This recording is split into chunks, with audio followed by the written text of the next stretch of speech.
परात्पर अखिलेश्वर परब्रह्म अकारण करुणा वरुणालय तड़ित वृणित पीतांबरधारी रसरास विहारी नित्य निकुंज विहारी राधा रमण विहारी श्री गोपी वल्लभ श्री राधा वल्लभ साक्षात श्री कृष्ण की वांगमयी भक्तिमयी स्वरमयी शब्दमयी प्रेममयी प्रतिमूर्ति श्रीमद् भागवत महापुराण हम सभी के बीच में विराजमान हैं। हम सभी इस साक्षात श्री कृष्ण के वांग्मय को बारंबार प्रणाम करते हैं। इस महायज्ञ में गौरी गणपति आदि समस्त देवी देवताओं का जिनका नित्य षोडशोपचार विधि से पूजन हो रहा है, उन सभी देवताओं के चरणों में बारंबार नमन वंदन। भूत भावन भगवान भोलेनाथ और भक्त जनों के सिरमौर श्री हनुमान जी महाराज के चरणों में कोटि कोटि वंदन अभिनंदन। इस गांव की समस्त देवी देवताओं के चरणों में प्रणाम। क्षेत्र के समस्त देवताओं के चरणों में प्रणति निवेदन एवं इस घर के और इस स्थान के अधिष्ठात्र देवता को मेरा बारंबार प्रणाम। एवं इस स्वर संचार यंत्र के माध्यम से जहां तक ये वाणी पहुंच रही है, उन समस्त जीवात्माओं के अंतःकरण में विराजमान और आप समस्त भक्तजनों के हृदयस्थ ठाकुर को मेरा प्रणाम। श्री मद्भागवत महापुराण के मुख्य यजमान पंडित श्री ज्वाला प्रसाद त्रिपाठी जी, जो मुख्य यजमान के रूप में हम सभी के बीच में विराजमान हैं, और आप सभी भगवत कृपा पात्र भक्तजनों श्रोताजनों के एवं हमारी आदरणीय वंदनीय पूजनीय भक्तिमयी माताओं बहनों के लिए इस व्यासपीठ से और अपनी बाल मंडली की तरफ से सादर जय श्री कृष्ण, जय श्री राधे राधे राधे। आइए मन और वाणी को पावन करें। भाव से भगवान नाम का आश्रय लेकर के आज की कथा में प्रवेश करेंगे।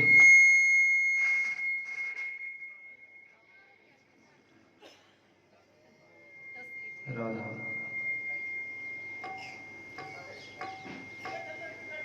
श्री राम। किसी का भी हो तो उसको धीरे कर दो, भले थोड़ा धीरे बजे की सीटी ना उठाए, ध्यान रखिए। श्री राजा और मीठे मीठे ही स्वर से संगीत का वादन है। ठीक है,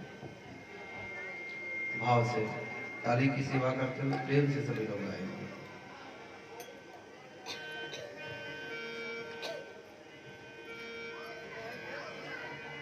जय राधे जय राधे राधे, जय राधे जय श्री राधे, जय राधे जय राधे राधे, जय राधे जय श्री राधे, जय राधे जय राधे राधे, जय राधे जय श्री राधे, जय राधे जय राधे राधे, जय राधे जय श्री राधे, जय राधे जय राधे राधे, जय राधे जय श्री राधे। इसको बढ़ाओ, ऊपर कटाओ। जय राधे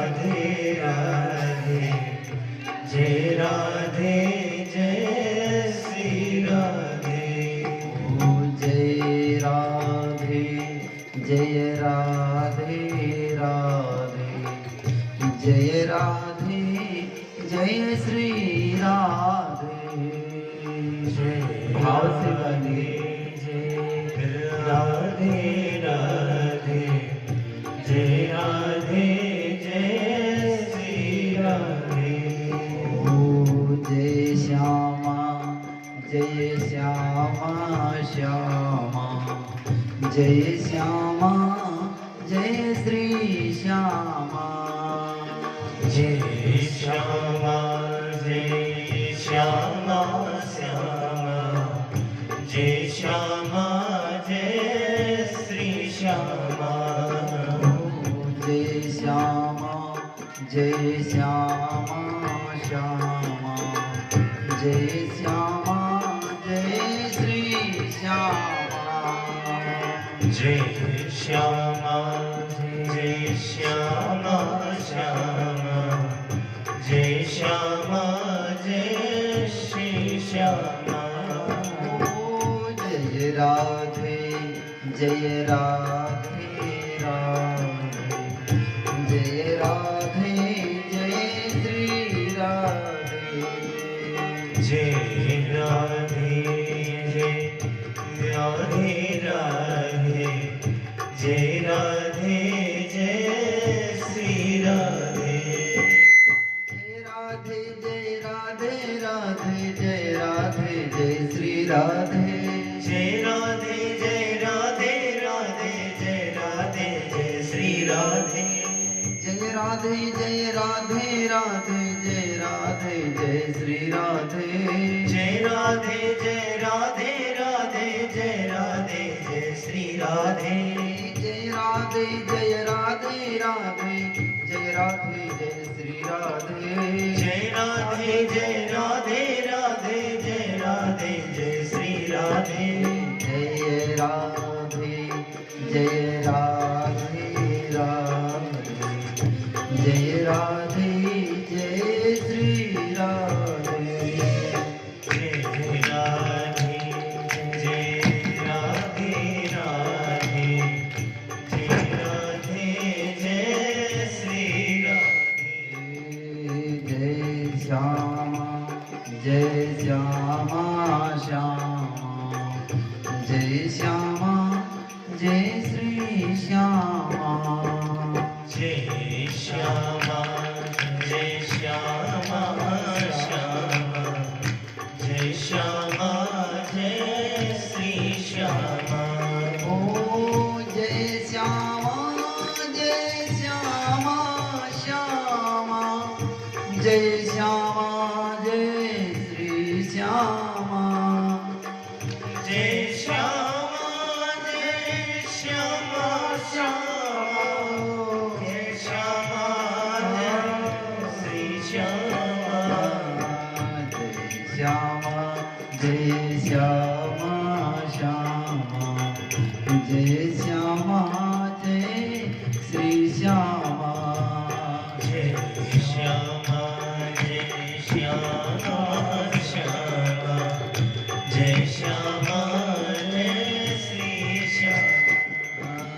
जय राधे जय राधे राधे जय राधे जय श्री राधे। जय राधे जय राधे राधे जय राधे जय श्री राधे। श्यामा जय श्यामा जय श्री श्यामा। जय रामा जय श्यामा श्यामा जय श्यामा जय श्री श्यामा। ओ जय श्यामा जय श्यामा श्यामा जय श्यामा जय श्री श्यामा। जय श्यामा जय श्यामा श्यामा जय श्यामा जय श्री श्यामा। जय राधे जय राधे राधे जय राधे जय श्री राधे। भाव से हरि बोल। राधे जय राधे जय श्री राधे। जय राधे जय राधे जय श्री राधे। जय राधे जय राधे राधे जय राधे जय श्री राधे। जय राधे राधे